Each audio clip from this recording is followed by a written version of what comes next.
याद रखना, युवा केवल भारत में ही नहीं, दुनिया के अंदर भी जहां इस युवा ऊर्जा का सम्मान हुआ है, सही दिशा मिली, उसने अपनी प्रतिभा का लोहा मनवाने में कोई कोताही नहीं बरती। आज यहां पर हम लोग भले ही दिव्यांग जन के लिए कार्य करने वाली एक संस्था के को फाउंडर को यहां पे सम्मान किया जा रहा है, लेकिन दुनिया के अंदर दृष्टिबाधितों की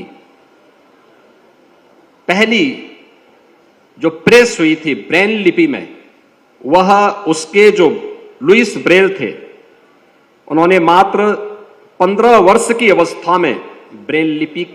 का आविष्कार किया था, मात्र 15 वर्ष की आयु में।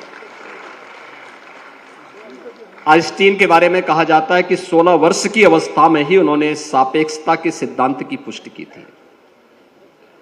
और न्यूटन के बारे में कहा जाता है कि 23 वर्ष की अवस्था में ही उन्होंने गुरुत्वाकर्षण के सिद्धांत को खोज डाला था। यह है युवा शक्ति। वह चाहे तो जहां चाहा वहां रहा, और मुझे लगता है कि अखिल भारतीय विद्यार्थी परिषद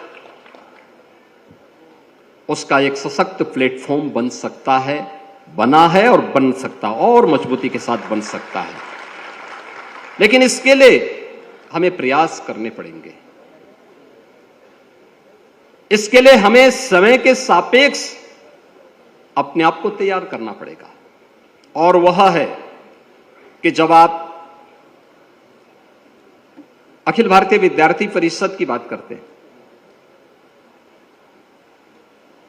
तो पहले युवा ऊर्जा आ गई, युवाओं का संगठन भी है, लेकिन आपने अपना स्लोगन भी दिया है, ज्ञानशील एकता।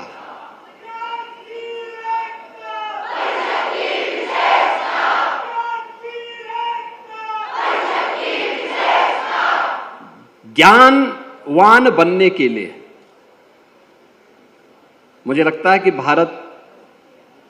से बड़ा, इससे बड़ा आग्रही कोई दूसरा नहीं रहा होगा दुनिया में। श्रीमद् भगवद गीता ने तो इसके बारे में कहा है कि नहीं ज्ञानेन सदृश्यम पवित्रम में विद्यते, यानी ज्ञान की परंपरा से पवित्र भारतीय मनीषा ने किसी अन्य कार्य को नहीं माना, और यही कारण रहा है कि हमारे यहां ऋषि परंपरा का प्राचीन काल से ही बड़ा सम्मान रहा है। दुनिया के अंदर जहां कहीं भी जिस भी स्टेज पर यह आवश्यकता पड़ी, भारत के ऋषि मुनियों ने, भारत के ज्ञान के वाहक उन महापुरुषों ने एक नया संदेश भी दिया।